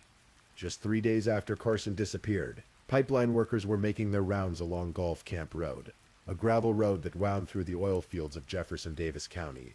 These workers knew the area well, knew the landscape, knew what belonged and what didn't. That morning, they noticed something unusual: tire tracks leading off the road into a more remote area. Curious or perhaps concerned, they followed those tracks. What they found would devastate a family and shock a community. The body of a young man, badly decomposed in the late summer Mississippi heat. The victim had been left in this remote location, hidden among the oil wells and farmland where few people ventured. The body was in such poor condition that immediate identification was impossible. It had to be transported to an off-site crime lab for analysis. DNA testing would be necessary to confirm the identity, but investigators already suspected who it was. The autopsy results came back and confirmed the worst. The body was that of Carson Sistrunk, the gentle giant from Pearl who had gone to meet a woman he'd been chatting with on Snapchat. But the autopsy revealed more than just Carson's identity. It revealed how he died.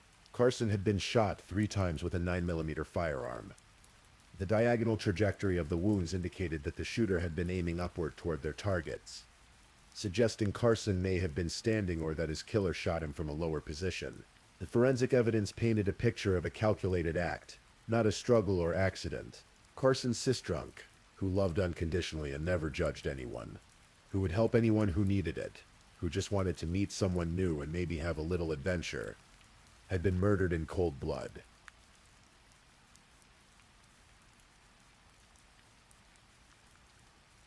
With Carson's body identified and the cause of death determined, law enforcement moved quickly. Surveillance footage from the New Hebron convenience store where Carson had made his last purchase showed him there with Sierra and Sco. The evidence was mounting. A warrant was issued for Sierra's arrest on murder charges. She was taken back into custody, this time not just for questioning, but for allegedly taking Carson's life. During her second round of interrogation, Sierra continued to spin stories. She elaborated on her claim about the mysterious man who had supposedly sold her the truck. She provided more details, but investigators saw through it. They believed she was attempting to fabricate a fictional accomplice, someone to share the blame, someone to take the focus off her own actions. The investigation continued. DNA analysis was performed on the blood found in and on Carson's truck. The results confirmed what investigators suspected. The blood belonged to Carson's Sistrunk, but there was more. Clothing that had been recovered from the scene was also tested. The DNA on that clothing belonged to Sierra Insco, placing her definitively at the location where Carson's life ended. Faced with this overwhelming evidence, Sierra was indicted by a Jefferson Davis County grand jury in August of 2023, nearly a year after Carson's murder. She was held without bond at the Rankin County Detention Center, awaiting trial. As the legal process ground forward, people who had known Sierra in the past began to come forward with disturbing stories that painted a picture of a woman with a history of deception and manipulation. Before she arrived in Mississippi, before she met Carson Sistrunk, Sierra Jane Inskoll had been living in northern Florida. And according to people who knew her there, this wasn't the first time she'd been accused of taking advantage of others. A woman named Shelby Taylor told reporters that she'd met Sierra at a country and western bar called 8 Seconds sometime in 2019. Taylor was newly single and had gone out to line dance and meet new people. She remembered Sierra as magnetic, the kind of friend who would pull you onto the dance floor or into other fun situations. "I really thought we could be close," Taylor said. "We have a lot of things in common. We like to hang out at the same places." But that friendship soured when Taylor and other acquaintances learned that Sierra had been lying about significant aspects of her life. She claimed to be a trauma nurse at a Gainesville hospital. She told people she had cancer, garnering sympathy and support. None of it was true. A Mississippi man named Aaron Smith told reporters he'd met Sierra on Facebook earlier in 2022, just months before Carson's murder. They became friends quickly. Sierra told Smith her landlord wasn't giving her time to find a new place, and Smith, being kind-hearted, offered her an extra room in his house for a few days in June. She cooked and cleaned, was as nice as could be, Smith recalled. She claimed to be a licensed practical nurse seeking a job in the area, but that kindness nearly cost Smith dearly. 3 months before Carson's murder, Smith filed a report with the Lawrence County Sheriff's Office, claiming Sierra had taken his vehicle without permission. When Smith heard about Carson's case, he was shocked. "This poor guy lost his life," he said. "It really hit me. It could have been me, but I wasn't thinking of myself. This poor guy just wanted to go out with a girl." Sierra's former stepmother, a woman named Raymond, spoke about Sierra's troubled childhood. She said Sierra's biological mother had walked out on the family when Sierra was very young, simply went to the store one day and never came back. The children didn't hear from her for 9 years. Sierra spent time in foster care in Virginia before eventually moving to Florida to live with relatives and later reuniting with her father. Raymond described Sierra as sweet and seemingly responsible, but also manipulative, someone who could present one face to the world while living a different reality behind the scenes. "As much as I loved that girl like she was my own daughter," Raymond said, "my heart goes out to Carson's family and all the people she's stolen from." The picture that emerged was of a person who had spent years perfecting the art of deception, of using people's kindness and trust against them. Carson Sistrunk wasn't her first victim. He was just the one who paid the ultimate price.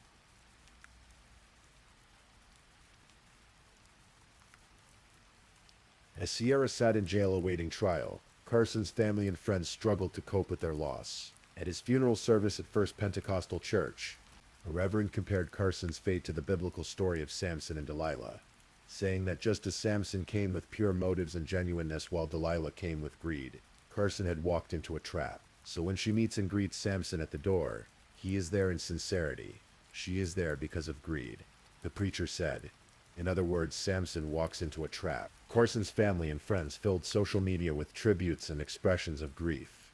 One relative wrote, "I'll never understand how evil people in this world can be. Carson, you didn't deserve that. No one does." His best friend said at the service that Carson wasn't the loudest in the bunch, but he had that way about him that drew people in. It was that sweet, tender spirit.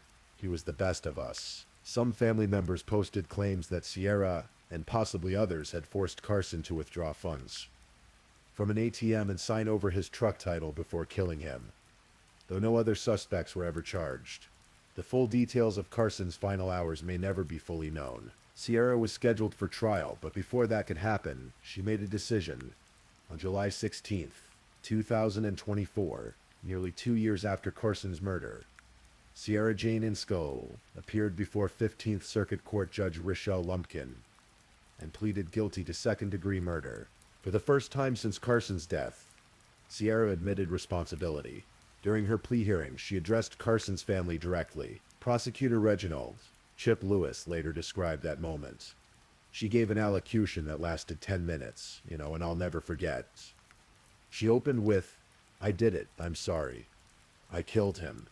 And that was the first time that anybody had ever heard those words out of her mouth. Judge Lumpkin sentenced Sierra Jane Insco to 40 years in the Mississippi Department of Corrections, with 35 of those years to be served without the possibility of parole or early release. She will be eligible for parole in 2059 when she is 57 years old. District Attorney Hal Kittrell released a statement thanking law enforcement agencies for their work on the case. Thanks to their hard work, we were able to take a violent individual off the streets and show that there are severe consequences for those who do harm to others in Jefferson Davis County, he said. Though nothing can bring Mr. Sistrunk back, it is my sincere hope that his family can find some closure in this resolution. The case of Carson Sistrunk serves as a sobering reminder of the world we now live in, where connections are made with the swipe of a finger, where strangers can enter our lives through screens, where trust is given to people we've never truly met. Carson Sistrunk was not naive. He was not foolish. He was simply human, looking for connection in the way that millions of people do every single day. He couldn't have known that the woman on the other end of those Snapchat messages had been telling people she planned to have a truck by her birthday. He couldn't have known about her history of lies and manipulation. He couldn't have seen the darkness hidden behind friendly messages and the promise of a fun night out. One of the prosecutors on the case said, "I think the lesson to take away from this case would probably be to be very wary about who you place your trust in, especially in the world we live in today, where we can instantly connect with people hundreds of miles away. But this case is about more than just a cautionary tale about online dating or social media connections. It's about greed, about a person so consumed by desire for material possessions that she was willing to take a human life to get what she wanted. A truck. Sierra Jane Insco murdered Carson Sistrunk for a truck. Carson's mother, Darlene, said something achingly beautiful about her son after his death. Speaking of the 24 wonderful years God gave them with Carson, she said, "So maybe in my mind, I want to think God decided he wanted Carson to show him how to hunt and fish in heaven. It's that kind of love, that kind of grace that reminds us what truly matters. Not trucks or material possessions, but the connections we have with others, the love we share, the memories we create." Carson Sistrunk understood that. His killer never did. And so we come to the end of Carson's story. A story that should never have ended the way it did. Somewhere in Mississippi, Carson's family continues to live with their loss, continues to remember the gentle giant who loved fishing and hunting, who would jump into cold water without a thought, who had that sweet, tender spirit that drew people in. His killer sits in a prison cell, with decades ahead of her to reflect on what she did. On that September night in 2022, when she took a young man's life for nothing more than greed and the desire for a vehicle she couldn't afford. The oil fields of Jefferson Davis County remain, quiet and largely empty, the scene of a tragedy that shocked a community and devastated a family. The convenience store in New Hebron still stands. Life goes on as it always does, even in the wake of senseless violence. But Carson is not forgotten. He lives on in the memories of those who loved him, in the stories his family tells, in the lessons we can learn from his death about trust, about caution, about the value of human life. Please, if you're still awake, let's move on to our last story.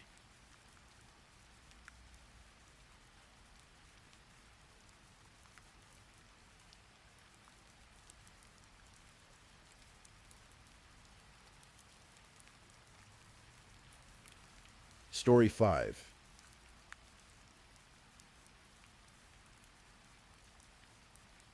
Tonight, I want to tell you about something that's been on my mind. It's about a woman named Zalia. You probably haven't heard of her, but you should have. Her story mattered. So there's this beach in Mauritius called Flick and Flack. Strange name, right? It's on the western side of the island. And if you've never been, imagine the kind of place you see in travel brochures. White sand, water so clear you can see straight through to the coral, trees bending in the breeze like they're dancing. People go there to forget their problems, to disconnect, to find some version of themselves they lost somewhere along the way. Zelia went there in August of 2024. She was 29. She was a teacher from Russia, from this industrial city in the Urals called Chelyabinsk. Cold winters, tough people. And here she was, finally, on this tropical island, living the dream she'd been planning for months. She posted about catching happiness every day. Actually wrote that. Catching happiness. I think about that phrase a lot now. How she was literally trying to catch it, hold on to it, make it hers.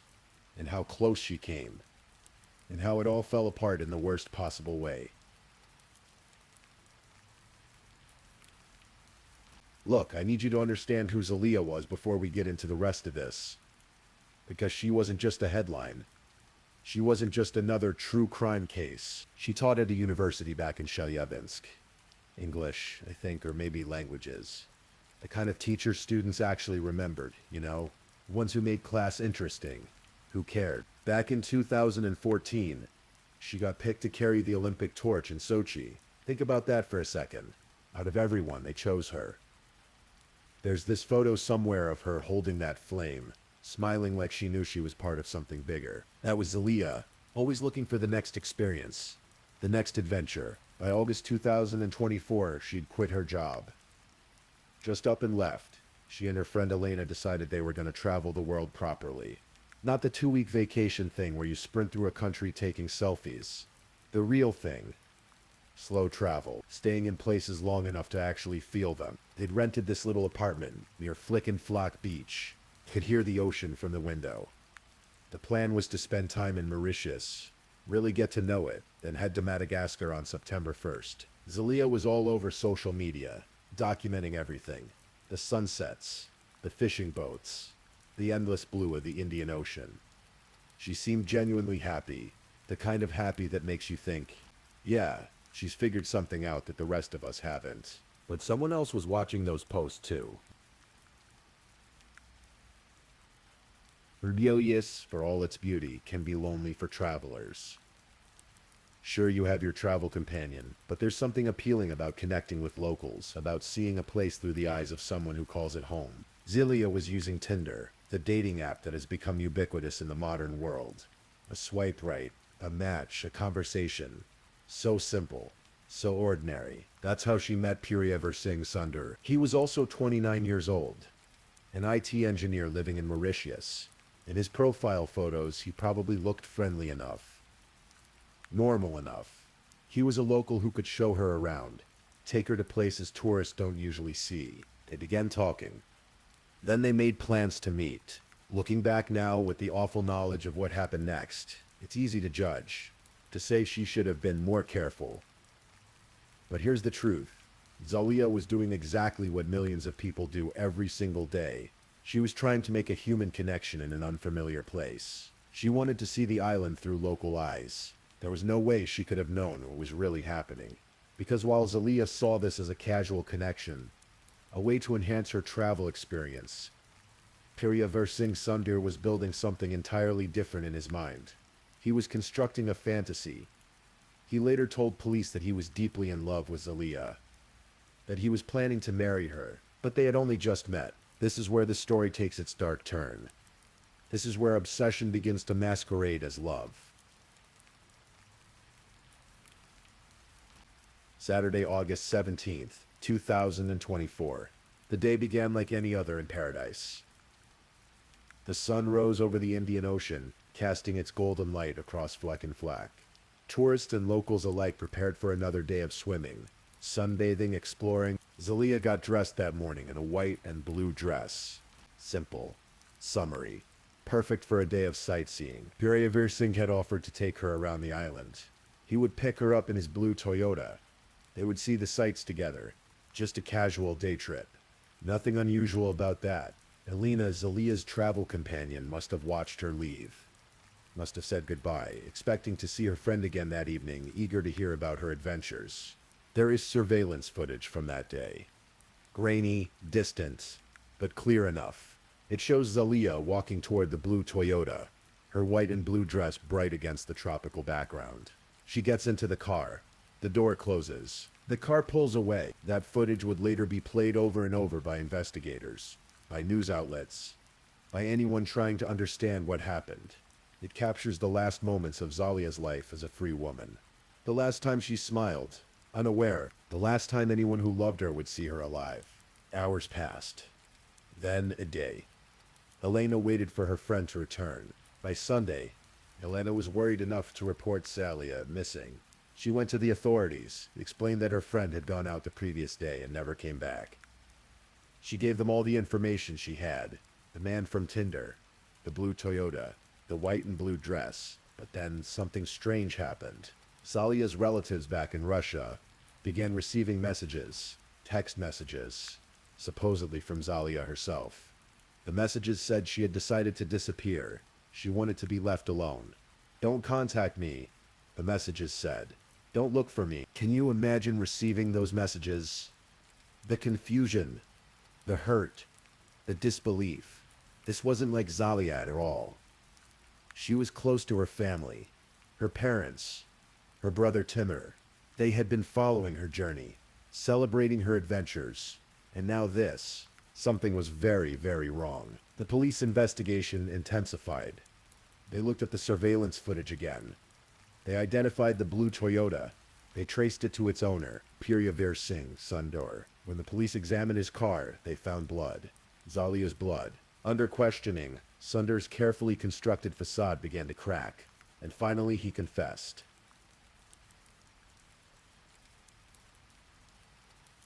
What Puryavir Singh Sundur told the police is almost too terrible to comprehend.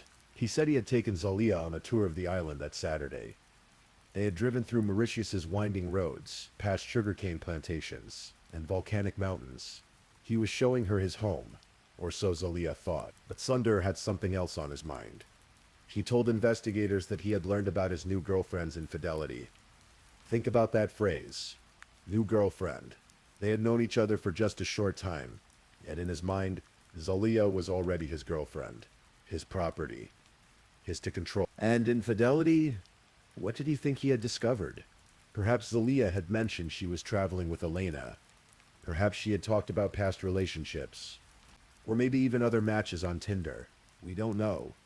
But in Sundur's distorted thinking, Zalia had somehow betrayed him, betrayed a relationship that existed only in his imagination. Jealousy, he would later claim. He killed her in a fit of jealous rage. The reality was far more calculated, far more brutal. As they drove through a remote area near La Marie, a residential district away from the tourist beaches, Sundur pulled out a knife. Zalia must have realized then, in that terrible moment, that she was in danger, that the friendly local who had offered to show her around was actually something monstrous. She tried to scream, of course she did. And that's when Sundur cut out her tongue.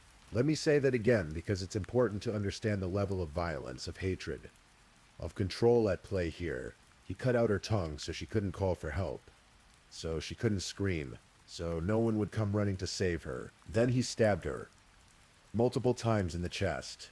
The post-mortem examination would later reveal the full extent of her injuries. Her throat had been cut as well. Parts of her body were missing. When Zalia was finally dead, Sundur stripped her naked. He wanted to remove any trace of evidence, any way to identify her. He dug a shallow grave in the woodland near La Marie and buried her body there. Then he drove away in his blue Toyota. Then he sent those text messages to her family, pretending to be Zalia, telling them she wanted to disappear.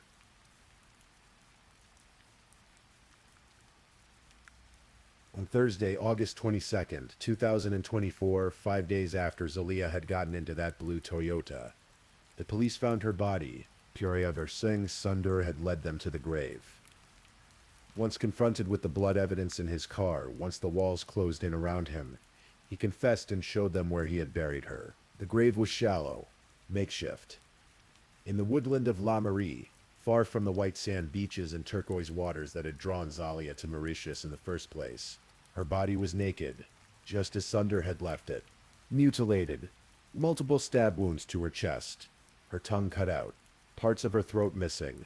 The police were still searching for the missing body parts, for her clothing, for the white and blue dress she had been wearing that Saturday morning. The coroner's report would later detail everything, every wound, every violation, the story of what Zalia endured in her final moments. It's almost unbearable to think about.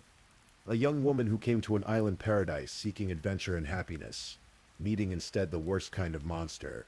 A woman who loved life, who carried the Olympic torch, who taught university students, who dreamed of traveling the world, reduced to a body in a shallow grave. News of Zalia's murder spread quickly, first in Mauritius, then Russia, then around the world. The story had all the elements that capture public attention. A beautiful young woman, a dating app, a tropical paradise, a violent end. Her family back in Chelyabinsk was devastated. Her mother, Zulfia Shimagulova, a school teacher like her daughter had been. Her father, her brother Timur. They had been receiving those fake text messages, those cruel lies telling them Zaya wanted to be left alone, even as her body lay in that woodland grave. They had believed for a few days at least that maybe she really had decided to disappear. Maybe she was having some kind of crisis. Maybe she needed space. And then came the truth. The worst truth imaginable. A funeral was held in Mauritius before Zalia's body was returned to Russia. The local community, horrified by what had happened in their paradise island, came together to honor this young woman they had never met. This visitor who should have been safe in their home. Elena, Zalia's travel companion, had to deal with the guilt that so many survivors face. What if she had gone with them that day? What if she had told Zalia not to go? What if she had told Zalia not to go? What if she had reported her missing sooner? Of course, none of it was her fault. But survivor's guilt is a heavy burden. Puravir Singh Sundur was arrested and charged with murder. He confessed, as I mentioned. He admitted to everything. He told police about the jealousy, about the knife, about cutting out her tongue, about the grave. He showed no remorse in those early interrogations. He talked about being deeply in love with Zalia, about planning to marry her, as if murder could somehow be justified by unrequited feelings, as if his fantasy gave him the right to take her life when she didn't conform to his delusions.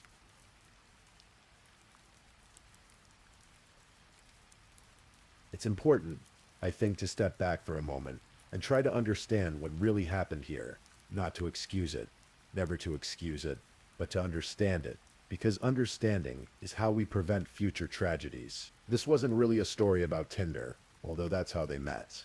Millions of people use dating apps safely every single day. They meet friends, partners, spouses. They have adventures and connections and experiences.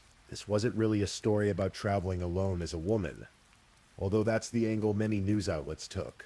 Women have the right to travel, to explore, to live their lives without fear. The problem isn't women traveling. The problem is the violence that some men choose to inflict. This was a story about obsession, about entitlement, about a man who believed that a woman owed him something simply because he wanted her, about someone who couldn't distinguish between reality and fantasy, between actual connection and imagined relationship. Puravir Singh Sundur met Zalia, and in his mind she became his girlfriend, his future wife, his property, when reality didn't match his fantasy, when Zalia remained an independent person with her own thoughts and plans in life. He couldn't accept it, so he destroyed her. This is the same pattern we see in domestic violence, in stalking cases, in so many instances of violence against women. A man decides that a woman belongs to him, and when she asserts her autonomy, he punishes her for it. The cutting out of her tongue is especially significant, isn't it? He took away her voice, her ability to scream, to call for help, to say no. It was the ultimate act of silencing, of control. In the months following Zalia's murder, the legal system in Mauritius worked to bring Puravir Singh Sundur to justice. The evidence against him was overwhelming. The blood in his car, his confession, his leading police to the grave. Investigators were still working to determine if there had been any accomplices. Had anyone helped him? Had anyone known what he planned to do? But the evidence suggested this was his crime alone.